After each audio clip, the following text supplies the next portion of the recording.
How we doing, lads? Wasn't quite sure where I wanted to run actually with the next episode, but I ended up settling on just some more wiring and maybe boosters if I'm feeling decent by the end of it. So we'll just get started, get straight into it. So basically, we're going to be working with larger and larger amounts of dispensers. So at this point, we've just been building like small little cannons, but as we start to build cannons larger and larger, I'm going to show you a couple of the wiring styles that I like to use, or that you can use. I'll sort of show what they've evolved from and what they're turning into. Stack 14 south. So we'll start old school first. Stack 14, let's go 10 up. So this is a 15 by, I think this is like 15 by 11 or something. Let's have a look. 165 dispensers. What's the top? I'll make it 15 by 10. Yeah, 15. So let's say we want to power this massive dispensers. We need a lot of power, say, for a cannon. What's going to be the best way to do this? Well, you've sort of got a couple of wiring styles to work with. So the first one is going to be classic repeater redstone wiring. So this is old school as hell. This is all 1.8 cannons pretty much, where they don't have observers. So basically, you're sort of going to get this nice little checkerboard pattern on the floor. So this is right at the bottom of the cannon, and this is all made out of a solid block. So you can see there you've got the sort of line sticking out. And what we're going to do is we're going to place redstone over the back here. Now we're just going to put repeaters into the side of the dispensers. And if you remember, we sort of covered the star powering in one of the very, very early episodes. So you can see that each of these repeaters here is going to be powering the dispenser in front of it and all of that sort of jazz. It'll be that dispenser, that one, that one, that one, that one. It's going to be in that nice little star shape. So what we're going to do now is we sort of have this bottom layer here. Now you'll notice that all of these blocks here are solid. So I sort of haven't really covered this, but redstone doesn't like to travel down through transparent blocks. You'll sort of notice that if you've seen other cannons before, you've seen different wiring styles, they use transparent blocks here. So basically what transparent blocks are blocks that'll sort of let a signal up through them, but they won't let a signal back down. So you can see we're just placing glass here. You can do any sort of transparent block. You can do glowstone, slabs. I prefer to use glass. But this style of wiring is pretty much obsolete in this version now. I wouldn't be using this anymore. So we're just going to wire that up. And then from here, this pattern continues on. So what we're going to do, I'm just going to world edit this up, because I'm a bit of a lazy cunt today. We'll do that one, and then that one, and then we're going to go stack 2 up, stack 4 up. We'll do that. Oops, I need that one there. But basically, it's going to end up looking something like this. So, just have a look. It's going to look something like that. Where you got this bottom base layer of cobblestone here, which lets the signal go up and down through the entire bottom. And then you've got this grid of glass, which will let the signal go up. So the signal will go all the way through the bottom and it'll spread up through it. So if I turn this on, did I TNT fill? Oh, I didn't. Good, good, good, good. I don't actually have protection blocks underneath this. But you can see once I've got that lever powered up, you can see the entire grid is lit up with redstone. So you can see that that's powered the entire thing. So that's the first style of wiring, I guess.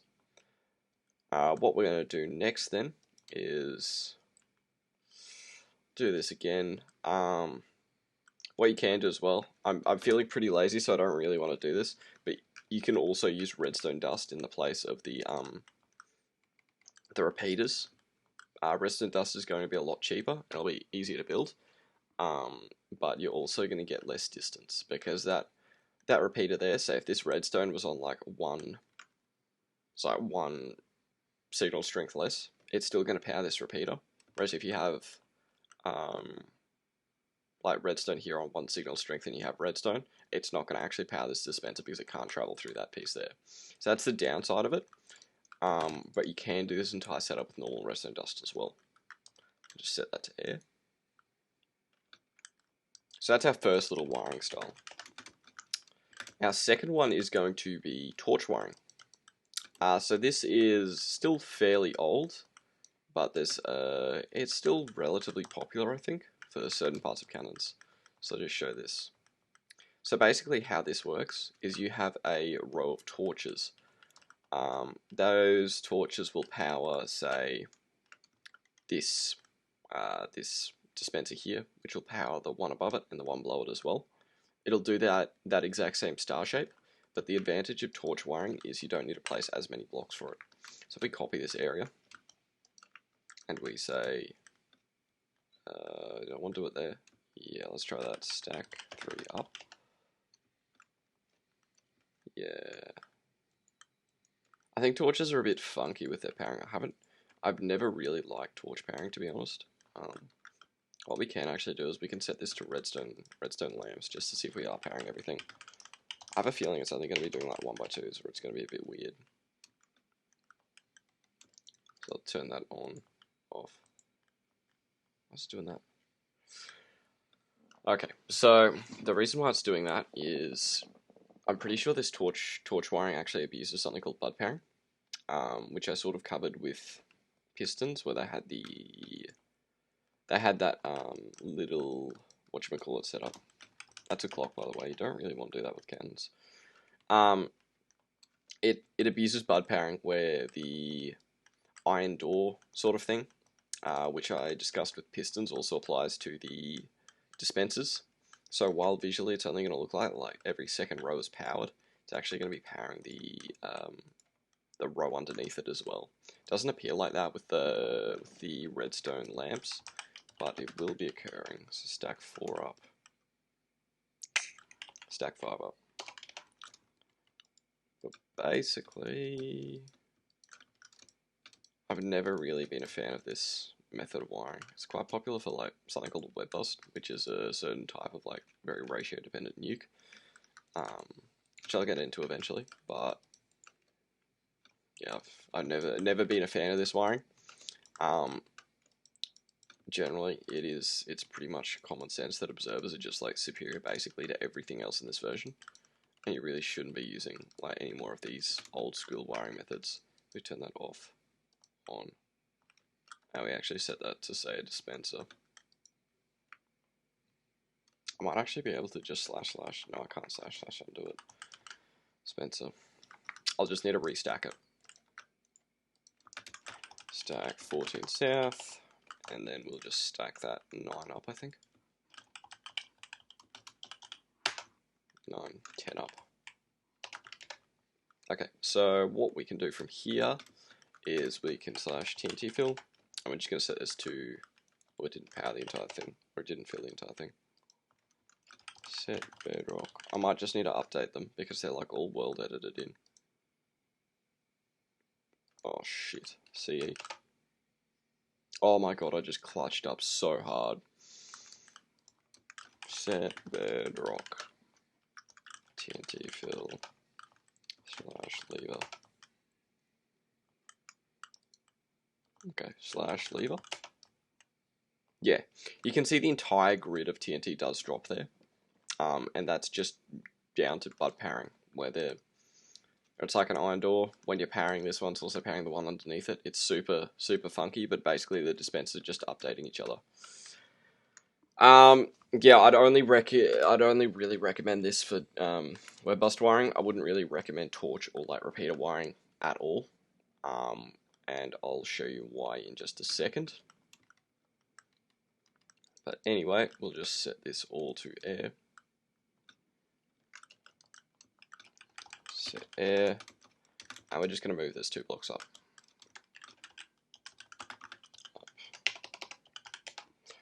So next one we're going to get into is observer wiring. So basically this is what we used for the concrete cannon, and I'm just going to show you how to wire up a large massive dispensers with observer wiring. So we've got this 11 blocks high. You can't have this more than, I think it's more than 12 blocks high, because that's the push limit of pistons. But if we say get a piston like that, this is going to be the very bottom. This is where the observers and the pistons are going to be. is you do need the pistons to power this whole mechanism. So what we're going to do is we're just going to copy this little thing here. I'm just going to go stack 4 south. Oh, Jesus, what did I do there? Stack 4 south. Okay, there we go. So you can see we've got a redstone line that runs directly underneath these dispensers. What that line of redstone is going to do is just going to be powering these pistons here. Now we'll stack 9 up, 10 up. And then we'll just have the pistons at the top to push them back down. I personally actually prefer to do this with like most of my cannons, where I'll actually have a bunch of unnecessary blocks at the top just so you can place these better. I'm not sure how many other people do this. It's just personal preference. So I'll always have a grid of blocks above just to help with placing the pistons. And that's sort of like one of the things that doesn't get like talked about too much when you're doing scams, is making them super builder friendly. But anyway, talked about in the last episode, you do need to feed this setup with a quick pulse, just so it does reset. Oh, TNT fill. I just needed to clear out or update all the dispensers. But you can see that entire grid of observers goes off. You can also see that this is much nicer to build than the rest of them. There's so many fewer blocks. It can be a little bit more annoying placing the observers, and when you're actually building this in game, you want to place all the observers first, then the dispensers after. But yeah, pretty much this is widely regarded to be the superior wiring method. You can also power this setup from the top. So what we'll do is I'll sort of just show that.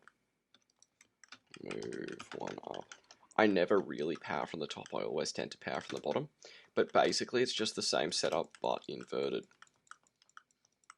And we'll actually need to move this grid of dispensers 1 down. Slash move 1 down. And at the bottom it'll just have the redstone instead. I've never been a fan of powering it from the top because in my experience it's always made the cannons larger. But there will be certain circumstances where, say, you need a lot of power and you want to keep doing observer wiring, so what you can actually do is you can double stack this entire setup. So what I mean by that is you can actually have pistons up like that as well, and then you can put another row of observers on top. I won't do that here because I really can't be bothered, but basically you'll just power that, and by using bud powering you are powering the entire set of observers, or the entire set of pistons underneath as well as above. So we'll just get an observer, we'll place this here, we'll fire that. Okay, I didn't put redstone on top. Let's try that again. Okay, but you can see again, entire thing's resetting very quickly. But yeah, you can also see the pistons are powering on top as well. But yeah, that's basically observer wiring. So this is specifically for when you need like a large, massive dispensers. So your power, something called a hammer as well, that you want a large, massive dispensers like this for. If you're using multiple powers, you'll need multiple sets of dispensers, pretty much. And yeah, you do need to feed this setup here with a quick pulse. I'll just get very quickly into some of the limitations around observers. With this setup here, say, I'll get into this. So most cannons, probably 95% of cannons, you're gonna have 2 powers. And what I mean by that is you're not shooting once at the wall to break a wall. You're shooting actually 2 separate shots at the wall. One carries your sand, and the other carries something called your hammer. I'll explain all that in a later video. But basically, all you need to know is there's certain timings that you want between those 2 powers. So most cannons will run on 2 redstone ticks between the powers. And this is sort of where the disadvantages of this setup come into play. So torch wiring, I think, it's going to be a bit hard to explain. So basically what's the biggest limitation of observer wiring like this is the fact that you can't pulse this twice very quickly. The maximum speed for this, I think, is like maximum practical speed is basically 4 redstone ticks. So the longest delay you're gonna get between like pairing this once, or the shortest delay you'll get between double. It's called double pulsing when you pulse something twice. But the shortest delay that you can get from double pulsing this is 4 redstone ticks. So that's one of the biggest advantages of this. You can't actually have those two timings close together. The biggest advantage is the fact that it is very, very simple to build. With redstone repeater wiring, that very, very first section of wiring that I did show you at the start of the video, the biggest advantage of that is the fact that you can actually pulse that twice very, very quickly. So I believe you can do up to like two redstone ticks is the fastest you can do. And since most cannons in this version use like a 2 redstone tick separation between both their powers, sometimes I've seen people use repeaters for it, but mostly like all that I'll do is I'll just have one side that goes 2 ticks before the other side. That's generally my favorite way to do it, but if you want a lot of power in a very, very small area, you can still use repeaters for that purpose.